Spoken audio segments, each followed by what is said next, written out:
नमस्कार, मैं हूं विकास सुखीजा। आप देख रहे हैं अब तक टाइम। दोस्तों, आज हम आपको एक ऐसे युवा नेता से मिलवाते हैं जिसकी बातें सुनकर आप कहोगे यार ये बंदा सच्चा, नेक और कहीं ना कहीं देश सेवा में काम करना चाहता है। बड़े प्रयास किया देश सेवा में काम करने का, लेकिन सफलता नहीं मिली। आपको बता दूं, शिवसेना से एमपी का चुनाव लड़ चुके हैं, करनाल लोकसभा से, और उसके बाद देश के प्रधानमंत्री नरेंद्र मोदी से प्रभावित होकर भाजपा ज्वाइन कर चुके हैं। अब भाजपा क्यों छोड़ी ये मैं पूछूंगा, और फिर कांग्रेस क्यों ज्वाइन की ये मैं पूछूंगा।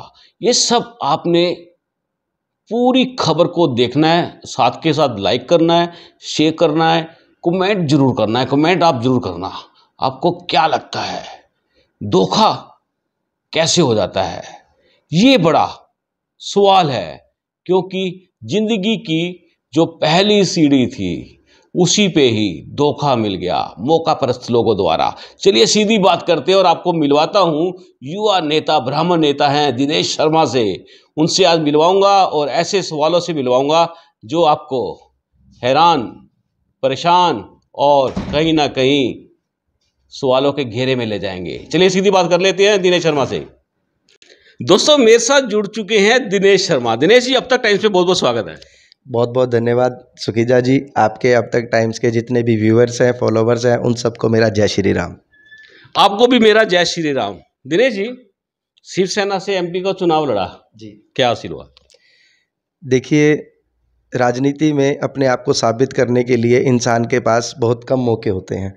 और जब मैं हरियाणा युवा का प्रदेश अध्यक्ष था शिवसेना का, मेरी आदित्य ठाकरे जी से फ़ोन पे बात हुई। उन्होंने मुझे कहा कि युवा प्रदेश अध्यक्ष होने के नाते आपको 2 टिकटें दी जाती हैं, आप किसी को भी दे सकते हो। एक तो टिकट जो मेरे को किसी ने सजेस्ट किया, पहले से ही हो चुकी थी, बॉबी कटारिया की फरीदाबाद से, लेकिन उनकी समाज में अच्छी छवि को ना लेकर वो टिकट मैंने वापस करवा दी थी, मेल करवा कर। और फिर बाद में उन्होंने आज़ाद चुनाव लड़ा, सिर्फ 395 वोट आई थी। चलिए वो विषय नहीं है। तो आदित्य ठाकरे जी ने कहा कि आपने के अंदर जो हिंदुत्व की विचारधारा है, बाल ठाकरे से आप प्रभावित हैं, अगर आप किसी और को टिकट दे दोगे तो वो बेच के चला जाएगा, अपने आप को दूसरी पार्टी में समर्पित कर देगा। तो हम चाहते हैं कि आप ही चुनाव लड़ें। तो मैंने अपने जितना भी मेरे अंदर क्षमता थी, मेरे भाई थे, कार्यकर्ता थे, मैंने सफल चुनाव लड़ा।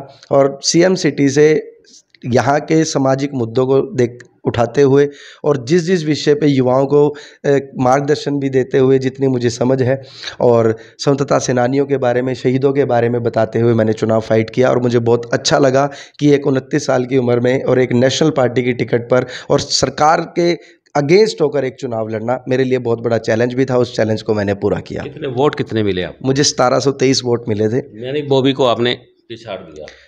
जी, बॉबी को भी, और मैं लगभग, मेरे से 8 नेता बहुत नीचे थे। और मैं स्पष्ट कहना चाहूँगा, उस समय मोदी जी की लहर थी। मेरे 500-600 भाई हैं, उन्होंने मुझे परिवार समेत वोट दी। जो मेरी 1723 है, ये मेरे लिए 17 करोड़ बराबर है। मैं उनको ज़िंदगी भर उनका कर्जा अपने खून से भी नहीं उतार सकता। दोस्तों, ये बात कहीं ना कहीं अब सवालों के घेरे में आने वाली है, क्योंकि मैं जो ये बात करने वाला हूँ आपसे दिनेश शर्मा को लेकर। दिनेश जी, शुरुआत अच्छी रही, अच्छे वोट, ठीक है, अच्छा बढ़िया, लोकसभा के अंदर इतना आपने फाइट किया। इसके बाद आपका क्या राजनीतिक कैरियर कहाँ पे, कहाँ, कैसे पहुँचा? देखिए, बाला साहब ठाकरे हिंदुस्तान के एकमात्र हिंदू शेर थे। उनके बाद उनकी पार्टी ने शुरुआत की बड़े अच्छे तरीके से की। असल में वो लोग चाहते ही नहीं है कि उनका नॉर्थ इंडिया में पार्टी का प्रचार प्रसार हो। तो अब अकेला अपने दम पर, अपनी क्षमता पे इंसान कितना भाग सकता है। तो फिर कहीं ना कहीं मुझे माननीय मोदी जी के अंदर एक हिंदू नेता की छवि दिखाई दी। मतलब ठाकरे के बाद फिर मोदी जी? जी, मुझे ऐसा लगा कि ये देश को आगे लेके जा सकते हैं। तो उसी को देखते हुए फिर मैंने भाजपा को ज्वाइन किया। किसने ज्वाइन कराई आपको भाजपा? मुझे उस समय के जो जिलाध्यक्ष थे योगेंद्र राणा जी, उनकी अध्यक्षता में मैंने भाजपा ज्वाइन की थी। फिर छोड़ी क्यों भाजपा फिर आपने? भाजपा के अंदर मैंने बड़े अच्छे तरीके से काम किया, बड़ी सफल आयोजन किए, रैलियां की, बाइक रैली की करनाल में 3 बार, 500, 600, 200, 400 कार्यकर्ताओं के साथ। एक तो भाजपा के अंदर कार्यकर्ताओं की कदर नहीं है। अच्छा। जो वो बाहर से दिखावा लोगों को लगता है कि पन्ना प्रमुख बना दिया, गली का प्रमुख बना दिया। प्रमुख तो आप, प्रधान तो इतने बनाए जा रहे हो और सुन उसकी कोई होमगार्ड भी नहीं रहा, तो वो लोग अपमानित महसूस करते हैं। भाजपा के अंदर निरंतर कार्यकर्ताओं का अपमान होता है, जो मुझे महसूस हुआ है। जो नेता पहले चुनाव से पहले आते हैं, भाई बनकर गले मिलकर फोटोएं खिंचवाते हैं, और चुनाव के बाद पता नहीं उनके कमांडो को ऐसे क्या आदेश हो जाते हैं कि जो लोग जमीनी स्तर पर काम करते हैं, जो लोग उनको चुनाव जिताने के लिए जी तोड़ मेहनत करते हैं, अपनी गाड़ियां तुड़वाते हैं, अपने पल्ले से खर्चे करते हैं, उनको फिर धक्के मरवाए जाते हैं कमांडो के द्वारा। ये एक सोची समझी साजिश है कि ग्राउंड पे जो काम करने वाले नेता हैं वो ऊपर ना आ सके, क्योंकि मैं एक गरीब परिवार से संबंध रखने वाला व्यक्ति हूं। हाँ, मेरा भाईचारा बहुत मजबूत है, मेरे साथ 500-600 युवा भाई मेरे ऐसे हैं जो मेरी एक आवाज पर चलते हैं। उनके भी 10 काम ऐसे थे, कहीं किसी का कोई प्रॉब्लम है, मान लीजिए, अब आप कहेंगे कि ये कानून नहीं है, लेकिन एक इंसानियत तो है। एक पति की बदली आप फरीदाबाद कर दो और पत्नी की बदली आप पंचकुला कर दो, तो ये कहाँ की इंसानियत है? कपल केस है, कपल केस में तो कर ही नहीं सकते। कर देते हैं। ये भाजपा के अंदर सब कुछ संभव है। जीरो पार्टी है ये। इन्होंने अपमान किया है, स्पेशली ब्राह्मणों का अपमान किया है। जो माननीय मनोहर लाल जी हैं, बुजुर्ग हैं, आदरणीय हैं हमारे, लेकिन माननीय कहूँगा क्योंकि हरियाणा की एक तहजीब है कि उम्रदराज व्यक्ति को इज्जत से ही बोला जाता है। एक ब्राह्मण नेता ने उनको चांदी का मुकुट पहनाने की कोशिश करी और उन्होंने कहा कि फरसे से तेरा गला काट दूंगा। क्या हरियाणा के ब्राह्मण वो बात भूल चुके हैं? क्या हरियाणा के ब्राह्मण ये बात भूल चुके हैं कि एसएस बोर्ड के चेयरमैन बीबी भारती ने काला ब्राह्मण कह के अपमान किया था? फिर रोष प्रदर्शन हुए, ब्राह्मणों ने एकता दिखाई, उनको उस पद से हटा दिया गया। क्या रंजीत चौटाला के द्वारा दिया गया बयान जो ब्राह्मणों को अपमानित करने वाला था, उससे पूरे ब्राह्मणों में रोष था, फिर उन्होंने माफ़ी मांगी।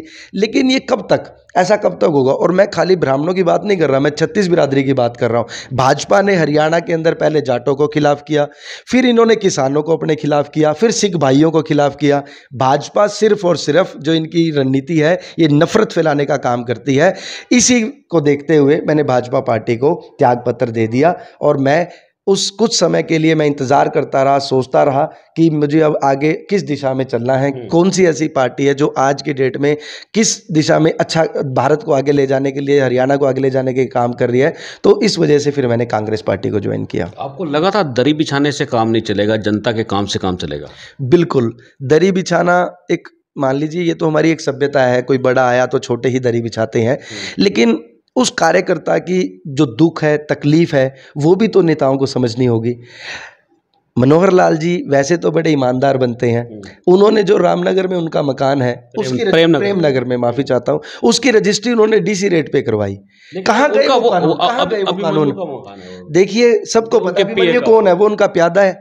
अभिमन्यु एक प्यादा है मनोहर लाल जी का। उनको कई सीनियर पत्रकारों ने सजेशन भी दिया कि आप इसकी रजिस्ट्री एक्चुअल रेट में कराइए ताकि पूरे हरियाणा में, करनाल में मैसेज जाए। लेकिन उनके अंदर इतना घमंड है, वो एक, मैं तो ये कहूँगा कि हिटलर थे वो हरियाणा के अफसरों के अंदर, नेताओं के अंदर। कोई हरियाणा के अंदर मुश्किल से मुझे 50 आदमी नहीं होंगे जिन्होंने आज तक मनोहर लाल के साथ सेल्फी ली होगी। 50 आदमी नहीं मिलेंगे आपको। एक सेल्फी ली थी तरावड़ी वाला भाजपा का, फोन तोड़ दिया था उसका फोन तोड़ दिया गया। कितनी, मैं ये सोचता हूं कि करनाल के लोग ना एक्चुअल में दानवीर राजा करण के वंशज हैं। ये लोग ना इतने भोले हैं, हम इतने भोले हैं। कोई भी हमारे पास आता है झोली पसार के, हमें मिठे वादे करके जाता है और हम उसको जिता के भेज देते हैं। क्या कारण था कि हरियाणा के अंदर चलती सरकार से मुख्यमंत्री को हटाया गया? ऐसा अपमान मेरे साथ हुआ था तो मैंने भाजपा को छोड़ दिया। उनको यहां से एमपी का चुनाव नहीं लड़ना चाहिए था। किस भरोसे में? करनाल के उनके कौन कार्यकर्ता हैं? जिलेराम शर्मा ने उनकी अध्यक्षता में पार्टी ज्वाइन करी, उन्होंने उनको लारा दिया, उन्होंने आज पार्टी छोड़ दी। बख्शीश सिंह विर्क ने पार्टी छोड़ दी। करनाल के इतने एमसीओ ने पार्टी छोड़ दी क्योंकि वो तो एक तानाशाह नेता थे। उन्होंने नायब सिंह सैनी को बनाया। नायब सिंह सैनी व्यक्तिगत तौर पर अच्छे आदमी है, लेकिन उनको भी डम्मी सीएम करार दे दिया गया। एक भी काम उन्होंने करनाल में नई ईंट नहीं लगाई। एक बहुत बढ़िया काम किया नायब सिंह सैनी ने। क्या जी? मनोहर लाल के कई फैसले थे, कई उन्होंने योजनाएं बनाई थी, सारी रद्द कर दी। देखिए, ये भी बड़े आश्चर्य की बात है। मनोहर लाल जी को फिर मीडिया के आगे आके माफी मांगनी चाहिए थी कि जो मैंने सरपंचों को लाठियों से पिटवाया, जो सरपंच भाइयों का अपमान करा, उनको कहा कि तुम तो पैसे खाते हो। सरपंच गांव का एक राजा, एक इज्जतदार आदमी होता है। आप पूरी सभा में उसको ये कह रहे हो कि आप तू पैसे खाता है, ये गलत बात है। अपमानित करना, बिल्कुल अपमानित करना। इनको सरकार ना चलाने का पता, ना इनको दुख दर्द तकलीफ का पता, और ना ही इनको परिवार का पता। जिसके बाल ना बच्ची नींद आए अच्छी, जिसके आगे पीछे कुछ होगा ही नहीं, उसको क्या तकलीफ है, घर परिवार में क्या मुसीबतें आती हैं, उसको कुछ मतलब ही नहीं है। ये तो करनाल की जनता को सोचना चाहिए था। 2 बार उनको एमएलए बना दिया, तीसरी बार फिर एमपी बना दिया। करनाल की जनता इतनी भोली है क्या? देखिए, अब मैं भोला शब्द नहीं यूज़ करना चाहूँगा, इससे थोड़ा-सा ज़्यादा मैं बोल भी नहीं पाऊँगा कि मूर्ख और भोले के बीच में एक शब्द होना चाहिए, जो करनाल की जनता है। आज करनाल के अंदर उनका कोई कार्यालय बता दे मुझे, जहाँ पे वो मनोहर लाल जी से मिल सकें। सेक्टर 6 में कोठी ली हुई थी, सब सरेआम मना किया हुआ था कि यहाँ पे कोई कार्यकर्ता नहीं आएगा। करनाल के नेता बता दें कि किसके साथ उनकी कोई फ़ोटो है, ठीक है? कितने नेता भाजपा से नाराज़ हैं, उनको फिर मनाया भी गया, बड़े-बड़े नेता। आप सोच लीजिए, करनाल के अंदर एक ऐसे नेता को उन्होंने टिकट दे दी जिसको फार्म हाउस पे रात बितानी अच्छी लगती है, जिसको करनाल के व्यापारियों से ब्लैकमेल करके पैसे लेना अच्छा लगता है। 1 करोड़ 5 लाख रुपए की ब्लैकमेलिंग का एक व्यापारी भाई से भाजपा के कैंडिडेट के ऊपर आरोप लगा। ये कितनी दर्दनाक और कितना दुखदाई विषय है करनाल के तो लिए। पहले भी लगा था। 2019 में चंदा इकट्ठा किया था, इनके ऊपर आरोप लगा था। पूरे करनाल के जितने व्यापारी हैं, डॉक्टर्स हैं, सबसे चंदा इकट्ठा करा, पर्ची काट के दी चंदे की। वो घोटाला भी कहते हैं, चंदा घोटाला भी हुआ है। ये तो एक प्रकार से मैं कहूँ कि उगाई है। बदमाश बंदूक दिखाकर देते करते हैं, ये कलम दिखाकर उगाई करते हैं। नहीं, सरकार दिखा के। सरकार दिखाकर, कलम सरकार एक बात हो जाती है। कलम में तो फिर पत्रकार आ जाएंगे। नहीं, कल हाँ, ये बात हो सकता है गलत होगी हो, लेकिन जो आदेश पारित होते हैं वो कलम से ही होते हैं। तो ये उनको डराकर, ईडी का डर दिखाकर व्यापारियों से अवैध वसूली करते हैं। और बात अगर मैं दयानंद कॉलोनी की करूं, मैं दयानंद कॉलोनी में रहता हूं। मनोहर लाल जी यहाँ पर 2014 के चुनाव में आए और छाती पीट पीट कर कहा उन्होंने कि मुझे एक मौका दे दो, मैं इस कॉलोनी को पक्की कर दूंगा। अच्छा। जी, 5 साल वैसे ही गुजर गए, धक्के हमें पूरे मिले। 2019 में फिर उन्होंने छाती ठोकनी शुरू कर दी। बस अब की बार कमी रह गई थी और अब की बार मैं ये कमी पूरी कर दूंगा। फिर वो कमी वैसी की वैसी रहेगी। फिर वो एमपी के चुनाव में आए, नायब सिंह सैनी आए। उन्होंने कहा भाई ऐसा है, मनोहर लाल जी ने किया नहीं किया, मैं जरूर कर दूंगा। उनके भी 3-4 महीने ऐसे ही चले गए। तो उनका टिकट भी तो कट गया करनाल से। देखिए, मैं तो कहूंगा कि करनाल मनोहर लाल जी ने षड्यंत्र के तहत, ये जो भाजपा के जितने भी नेता हैं, प्रत्याशी हैं, ये षड्यंत्रकारी हैं। ये सोफों पे बैठकर, ड्राइंग रूम में बैठकर ये राजनीति चलाते हैं। ये सोचते हैं कि उसको कैसे फंसाया जाए, ईडी का डर दिखाकर, सेल टैक्स की रेड मरवाकर। ये घटिया और नीच राजनीति करने का काम भाजपा करती है। आपने कहा करनाल की जनता और मूर्ख के बीच में एक शब्द होना चाहिए, वो क्या होना चाहिए? वो आपको बताना पड़ेगा। मूर्ख और करनाल की जनता के बीच का शब्द क्या होता है? मैंने कहा भोले लोग हैं, कहते नहीं भोले लोग नहीं हैं। फिर कैसे लोग हैं? ये तो खुद आपको साबित करना पड़ेगा। अगर साबित करना है तो एक बार करण ताल पार्क सदर बाजार में चले जाना। आपको बेहद खूबसूरत राजा करण की वहाँ पर प्रतिमा मिलेगी। और गंदगी का तालाब, गंदगी का तालाब बिल्कुल, देखा आपने वहाँ पे? बिल्कुल, बिल्कुल देखा है। और मैंने 2-3 बार कई पत्रकार भाइयों के माध्यम से इस मुद्दे को उठाया भी था कि वहाँ पर सफाई हो। भाजपा ने जितनी भी योजनाएँ चलाई, मैं आपको स्टेप बाय स्टेप बता देता हूँ। सबसे पहले इन्होंने व्यापारियों का नुकसान किया नाइट मार्केट की शुरुआत करके। ऑफ़िस में बैठकर ज़मीनी स्तर से कोई रिस्पॉन्स लेना नहीं है और ऑफ़िस में बैठकर एक मतलब तानाशाह की तरह आदेश कर दिया, नाइट मार्केट की शुरुआत करो। व्यापारी भाई, जो मैं कहूँगा कि पहले तो वो टूटे हुए थे नोटबंदी से, फिर वो टूटे हुए थे जीएसटी से। और उन व्यापारी भाइयों के 2-2, 4-4, 5-5 लाख रुपए का काम 2-4 महीने में वो मार्केट बंद कर दी। फिर इन्होंने सिटीज़ बस की शुरुआत वो ना करी। दिनेशी व्यापारी नहीं थे, गरीब आदमी थे, ठेला बिल्कुल। लगाने वाले लोग थे, जी। रेड़ी लगाने वाले लोग थे।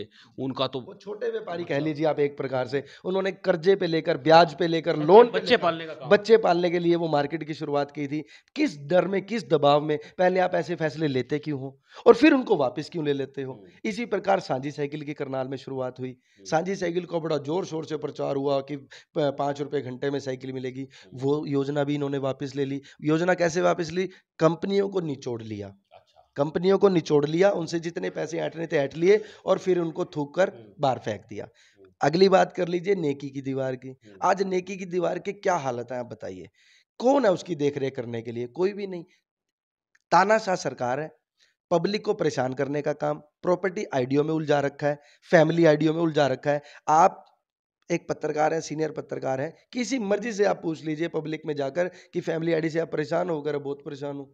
बिना देखे सोचे समझे अधिकारियों ने, कंपनियों ने घर बैठे-बैठे प्रॉपर्टी आईडी बना दी। इसका नाम उसके सर, उसका नाम इसके सर, 126 नहीं 127 गज है, सामने वाले की फोटो लगा दी। इतना भ्रष्टाचार किया, फिर उनके दलाल बैठे हैं वहाँ पर। 15-15 हज़ार रुपए में आप जब मर्जी ठीक करा लो। वैसे वो ज़िंदगी भर नहीं ठीक होगी ऑब्जेक्शन, आप 15 हज़ार रुपए दो वो ठीक हो जाएगी। ये तो कहते हैं ना पर्ची ना खर्ची और भ्रष्टाचार तो बिल्कुल भी नहीं, हमारी जैसी तो ईमानदार सरकार ही नहीं है। बड़े भाई, आप मेरे से सीनियर हैं, बड़े भाई हैं।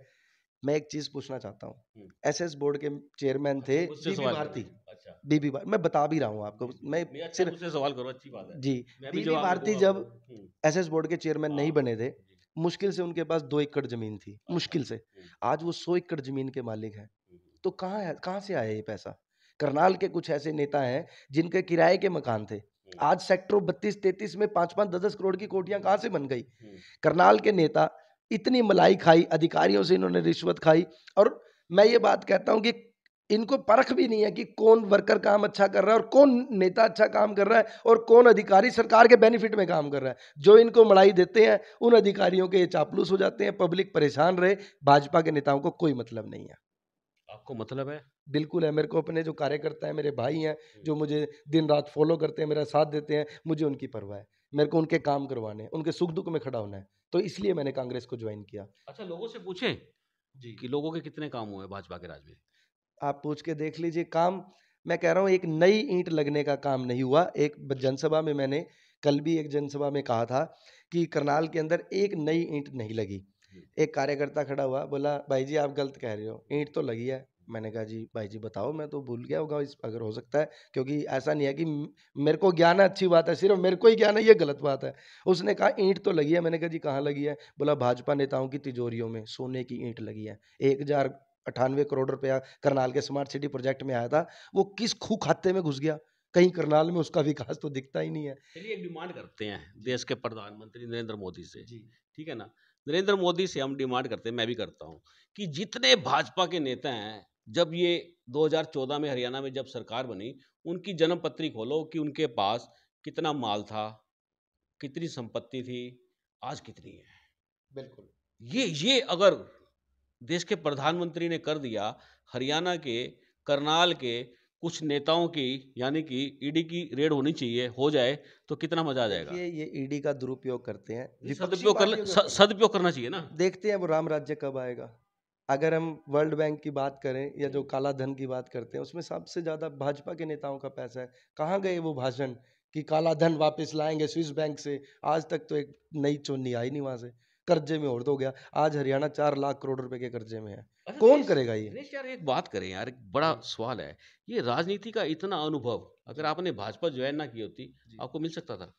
देखिए, किसी भी चीज़ की जानकारी के लिए उसके अंदर जाना बहुत ज़रूरी होता है। हम्म, जब आप उस व्यवस्था के अंदर जाकर बोलते हैं, देखते हैं कि अनुभव करते हैं कि काम करने की क्या प्रक्रिया है, हम्म, कहाँ से क्या सिस्टम जुड़ रहा है, हम्म, सिर्फ़ और सिर्फ़ कार्यकर्ताओं को निचोड़ने का काम भाजपा ने किया। हम्म, आप बिल्कुल ठीक कह रहे हैं, अगर मैं ये जॉइन ना करता, तो मुझे मुझे जो इनकी झूठी विचारधारा हिंदुत्व की है, वो ना पता चलती। हम्म। इनके जो एजेंडे हैं, वो ना पता चलते, और ये जो जाति-बात में भिड़ाकर लोगों के बीच में राजनीति करते हैं, वो मुझे ना पता चलता। अच्छा दिनेश जी, आपका मैंने एक भाषण सुना था करनाल के मैरिज पैलेस के अंदर। जी, वो करनाल की पूर्व मेयर समाज सेवी ब्रिज गुप्ता ने जब टिकट जगमोहन को दे दिया, उनका कड़ा विरोध किया। जी, वो टिकट लेना चाहते थे, उस सभा में आप भी गए थे, जी, बड़ा जोरदार भाषण दिया था आपने। जी। क्या लगा था आपको उस समय? देखिए, बृज गुप्ता जी शहर के समाज सेवी हैं। मेरा उनके साथ काफ़ी अच्छा प्यार रहा है। और आप ये स्पष्ट उदाहरण करनाल के लिए देख लीजिए कि उनको भी डरा धमकाकर दोबारा भाजपा में ले लिया गया। हम्म, वो वहाँ पर हज़ारों की संख्या में भीड़ इकट्ठी किस लिए की थी? उन्होंने चुनाव लड़ने के लिए की थी। हम्म। लेकिन उनको भाजपा की जो संस्कारी संस्थाएँ जो इनके अंडर में काम कर रही हैं, ईडी का डर दिखाकर उनको दोबारा भाजपा में ले मतलब लिया गया। उन्होंने कुछ गलत किया था क्या? नहीं, गलत नहीं किया था, चाहे नहीं, गलत, डर क्यों रहे थे वो? वो तो आप उनसे पूछेंगे, तो आप बेहतर कह रहे हो बताएँगे। डर गए थे वो, आप मैं ये बताओ। कहूँगा डर नहीं, लेकिन सरकारी संस्थाओं से सब डरते हैं, क्योंकि अच्छा, उनके लिए सब कुछ पॉसिबल है। अच्छा। वो किसी को भी फँसा सकते हैं और किसी को भी निकाल सकते हैं। चलिए आखिर में एक सवाल जानते हैं, कांग्रेस क्यों ज्वाइन की, कब की, कैसे की, किन परिस्थितियां तो मुझे पता लग चुकी है। देखिए, कांग्रेस जॉइन करने का जो सबसे बड़ा मेन कारण है, जो आज का युवा चाहता है कि हरियाणा जो है वो भयमुक्त हो। आज भाजपा के राज में करनाल में निरंतर बदमाशों के फिरौतियों के कॉल आ रहे हैं, हम्म, व्यापारियों के फिरौतियों के कॉल आ रहे हैं, गोलियां सरेआम चल रही हैं, हम्म, और युवा आज डर रहे हैं। युवा यहाँ से विदेशों की ओर रुख कर रहे हैं। हरियाणा के अंदर भाजपा ने युवाओं का भविष्य बर्बाद किया है। हम्म, कांग्रेस राज के अंदर जितनी नौकरियां मिली थी, ये 50 साल में भी नहीं दे सकते। इतने विदेश दौरों पर माननीय मनोहर लाल जी गए, क्या करनाल या करनाल के आसपास जिले में एक भी ऐसी कोई सरकारी संस्थान आया कि जिसमें 2 से 4,000 व्यक्तियों को नौकरी लग सके? क्या कोई ऐसा प्राइवेट कॉल सेंटर या कोई प्राइवेट ऐसी कंपनी आई? बल्कि इनकी विचारधारा को देखते हुए तो गुड़गांव से मारुति तक जाने के लिए मजबूर होगी। इतने, मैं ये कहूँगा कि इतने अनट्रेन्ड अनट्रेन्ड मुख्यमंत्री माननीय मोदी जी ने हरियाणा को दिए, जिससे हरियाणा 50 साल पीछे चला गया। अनट्रेंड या अनक्वालिफाइड, दोनों। आपको मालूम है भाजपा ने करनाल में एक बहुत शानदार चीज दी है। क्या जी? इतने गेट बना दिए, आलीशान भाजपा कार्यालय देखिए, करण गेट, कमल बना दिया। देखिए करोड़ों रुपए का ये कमाने के जरिए होते हैं। जिस गेट को बनाने में मुश्किल से 10 लाख रुपए नहीं लगते, उनको बनाने में 1.5 2 करोड़ रुपए का बजट इन्होंने दिया। क्या गेट बनाने से शहर सुंदर होगा? मुगल कैनाल की सड़कें नहीं दिखती इनको? 1.5 फुट के गड्ढे हैं, 1.5 फुट के गड्ढे, क्या वो सड़कें नहीं दिखती इनको? मुगल कैनाल की तो हालत ही खराब है। ये कैसे मुगल कैनाल याद आ गया? सर, अगर बात करेंगे तो 3 दिन लगातार मैं करनाल के मुद्दे आपको बता सकता हूँ। वैसे आप ज़्यादा भली-भाँति जानते हैं। मुगल कैनाल की सड़क पे इन्होंने 1 ईंट लगाने का काम नहीं किया। गड्ढे खोद देते हैं, अधिकारी फिर परेशान करते हैं। क्यों? क्योंकि वो ठेकेदारों की मोटी कमीशन चाहिए उनको। और फिर ठेकेदार क्या कहते हैं, कोई ईमानदारी से काम भी करने वाला हो, तो उसको भी नहीं करने देते। फिर अच्छा, भाजपा नेताओं का डर चलता है इनके आप एक ऊपर। नाम भूल गए, वो जयप्रकाश गुप्ता को भी पार्टी ज्वाइन कराई थी, और जी। वीरेंद्र वर्मा मराठा को भी कराई थी, वो भी छोड़ के चले गए, जेपी भी चले गए, और भी कई नेता और बड़े नेता चले गए, उनका भविष्य दांव पे लग गया। क्या लगता क्या है? देखिए, हरियाणा के अंदर अगर भाजपा का मैं कहूँ नाश करने वाला एक ही व्यक्ति है, वो मनोहर लाल है। अच्छा। वो इतने घमंडी हैं, हम्म, उनको सिर्फ हाँ सुननी पसंद है। और जो ज़मीन स्तर पर कार्यकर्ता काम करते हैं, उनको वो निचोड़ने का और बर्बाद करने का काम करते हैं। एक ये तो गलत बात है, आजकल तो इलेक्शन में बड़ा मीठा मीठा बोल रहे हैं। देखिए, जब कसाई ने बकरे को काटना होता है ना, तो उसके लिए सबसे प्यारी-प्यारी हरी-हरी घास उसके सामने रखते हैं। भई लास्ट टाइम भी उसके शरीर में अच्छा-सा प्रोटीन हो जाए, गला काटने के बाद खाने में मज़ा आए। ये भाजपा की रणनीति है। ये आज मीठा बोल रहे हैं, फिर इनके कमांडो याद करना, आपको उठा-उठा के फेंकेंगे, कोड़ियाँ मारेंगे, अपमान करेंगे आपका, और फिर ये कहेंगे कि ये काम तो ब्यूरोक्रेट सँभाल लेंगे, मेरे पास काम आने की ज़रूरत नहीं है। जनता किस लिए नेता को चुनती है? कि उनके दुःख दर्द में वो खड़े हो सकें। लेकिन माननीय मनोहर लाल जी, मैं माननीय इसलिए बोलता हूँ कि मेरी एक तहज़ीब है, तहज़ीब से ही बोलना चाहिए किसी भी नेता को। मतलब गाली देनी है, तहजीब से दे दो। देखिए, मैं गाली देने वाला व्यक्ति नहीं हूँ, लेकिन हाँ, करनाल से काम उन्होंने गाली खाने वाले किए हैं। जनता पीठ पीछे उनको बहुत गालियाँ देती है, प्रॉपर्टी आईडी के लिए बहुत रो रही है जनता, त्राहिमाम कर चुकी है जनता। नेताओं को कितने एमसी भाजपा छोड़कर कांग्रेस में आ गए। आपने उनसे भी सुना होगा कि भाजपा के अंदर कोई सुनवाई नहीं है। ज़ीरो सरकार अगर भाजपा हरियाणा के अंदर है, तो ये बिल्कुल सत्य बात है। दोस्तों, अगर आपको भी ये सच लगता हो तो खबर को शेयर कर देना, लाइक कर देना, कमेंट कर देना और नीचे लिख देना। वो आपने देखना है क्या लिखना है। दिनेश जी, जाने से पहले जनता से कुछ कहना चाहोगे, कोई अपील करना चाहोगे? विधानसभा चुनाव चल रहे हैं और कुछ दिन शेष रह गए। जी, मैं करनाल की महान जनता से, मैंने वो जो आपके बीच में जो शब्द बोला था कि मूर्ख मैं अब आपको बोल नहीं सकता, क्योंकि आप दानवीर राजा कर्ण के वंशज हैं, और भोले अब आप हैं नहीं। क्योंकि आप ये सोचिए, जिन नेताओं को आप जिता के भेजते हैं, वो यहाँ से भाग ही जाते हैं हमें छोड़ के। तो अब की बार करनाल की जनता को जागना होगा। मेरे पिता समान बुजुर्गों, माताओं, बहनों, युवा साथियों, अगर आप चाहते हो कि करनाल का समान रूप से विकास हो, आपको रोजगार के अवसर मिले, तो आप बहन सुमिता सिंह जी को ज़्यादा से ज़्यादा वोट से जिताएं। और माननीय भूपेंद्र हुड्डा जी की हरियाणा में कांग्रेस सरकार बनने जा रही है, और माननीय सुमिता सिंह जी को भी कैबिनेट का दर्जा मिलेगा। इस बात से मैं आपको आश्वस्त कराता हूँ। जय हिंद, जय भारत, जय श्री राम। जय श्री राम से पहले आपने फिर मुझे एक सवाल पूछने के लिए मजबूर कर दिया। आपका स्वागत है, पूछिए। आपने कहा कि बाहरी आते हैं चले जाते हैं, इस बार तो लोकल उतार दिया उन्होंने। लेकिन लोकल भी वो उतार दिया ना कि जिसको सिर्फ मतलब ही नहीं है। मुझे आप एक चीज़ बता दीजिए, अगर वो इतने ही लोकल होते, क्या एमसी उनसे टूट के भागते? क्या दयानंद कॉलोनी में उनका एक भी कार्यक्रम नहीं हुआ? क्यों नहीं हुआ? क्योंकि 10 साल उन्होंने गोलियाँ दी हैं सिर्फ। एक भी यहाँ पे कार्यकर्ता भाजपा भारतीय जनता पार्टी का नहीं बचा। इसलिए नहीं बचा, उनको पता है ये जो भाजपा का नेता है, ये एक व्यापारी है। व्यापारी होने के साथ-साथ अभी उनकी शब्दावली आपने सुनी होगी कि मुझे मजबूर ना करें, मुझे एक चेतावनी उन्होंने बहन सुमिता, धमकी, धमकी, धमकी या चेतावनी, चेतावनी? धमकी, मैं तो धमकी कहूँगा उनको। वो अपना असली चरित्र में बाहर आ रहे हैं। हम्म, अभी बहुत से खुलासे उनके बारे में होने वाले हैं। शहर की जनता जान चुकी है कि बहन सुमिता सिंह ही शहर की जनता के दुःख, दर्द और नस को समझती है। और वही इस शहर का विकास कर सकती है। ये जो लोग 10 साल जिन्होंने सिर्फ मलाई खाने का काम किया है, कार्यकर्ताओं को अपमान करने का काम किया है, इनको राजनीति इनकी बिल्कुल ज़ीरो होने वाली है और हरियाणा के अंदर और करनाल के अंदर कांग्रेस पार्टी की सरकार बनने जा रही है। चलिए, आपने मुझसे बात किया, बहुत धन्यवाद। जय धन्यवाद। जय श्री राम। दोस्तों, अब ये मुझे आपने बताना है कि मलाई किस किसने खाई है, किस किस की खाई है। अगर आपने खाई है वो भी बता देना, अगर नहीं खाई, खाना चाहते हो तो मेरे को फ़ोन कर लेना, मैं बताऊंगा आपको मलाई कैसे खानी है। हालांकि मलाई नहीं मिलेगी। इस खबर को ज़्यादा से ज़्यादा शेयर कर देना, अपनी राय बता देना। आप देख रहे हैं आप तक टाइम्स, मैं हूं विकास कीजा अपने साथी रिके निषाद के साथ। नमस्कार, जय हिंद, जय भारत।